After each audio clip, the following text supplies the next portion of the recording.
దుల్కర్ సల్మాన్, భాగ్యశ్రీ బోర్సే నటించిన కాంత నవంబర్ 14న విడుదలైంది. సెల్వమణి సెల్వరాజ్ దర్శకత్వం వహించిన ఈ చిత్రం, కథానేపథ్యం కొత్తగా ఉన్నా, మిశ్రమ స్పందనతో దూసుకుపోతోంది. సినిమాపై వచ్చిన అభిప్రాయాలను ఇక్కడ తెలుసుకోండి. మలయాళ స్టార్ హీరో దుల్కర్ సల్మాన్, భాగ్యశ్రీ బోర్సే జంటగా నటించిన తాజా చిత్రం కాంత నవంబర్ 14న భారీ అంచనాల మధ్య థియేటర్లలోకి వచ్చింది. సెల్వమణి సెల్వరాజ్ దర్శకత్వం వహించిన ఈ చిత్రంలో సముద్రఖని, రానా దగ్గుబాటి కీలక పాత్రల్లో కనిపించారు. విడుదలైన కొన్ని గంటల్లోనే సినిమా సోషల్ మీడియాలో పెద్ద చర్చగా మారింది. దర్శకుడు సెల్వమణి సెల్వరాజ్ ఎంచుకున్న కథానేపథ్యం కొత్తగా అనిపించినా, దాని నడిపించిన విధానం ప్రేక్షకులను ఆలోచనలోకి నెట్టేసింది. ఇద్దరు కళారంగానికి చెందిన వ్యక్తుల మధ్య వచ్చే సృజనాత్మక విభేదాలు, అహం, ఆర్టిస్టిక్ కాన్ఫ్లిక్ట్లను కథలో కీలకాంశాలుగా తీసుకున్నారు.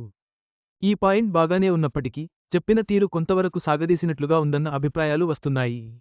1950ల సినీ ప్రపంచాన్ని మళ్లీ ప్రేక్షకుల ముందుకు తీసుకురావడంలో టెక్నికల్ టీం మంచి పనితనం చూపించింది. ఆ కాలం నాటి సినిమా సెట్లు, వాతావరణం, యాక్టర్ల పర్ఫార్మెన్స్ మూవీ మొదటి భాగానికే మంచి హై ఇచ్చాయి.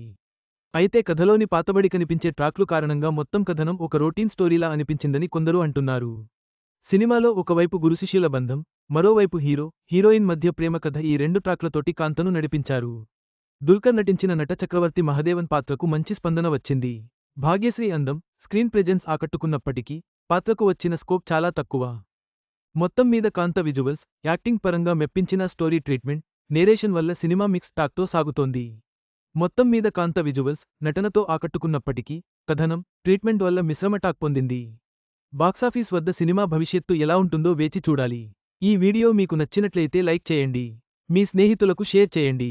మా ఆంధ్రవిలాస్ ఛానల్ను సబ్స్క్రైబ్ చేసుకోండి. పక్కనే ఉన్న గంట గుర్తుపై క్లిక్ చేయడం మర్చిపోవద్దు. తాజా సినిమా వార్తల కోసం ఆంధ్రవిలాస్.net చూడండి.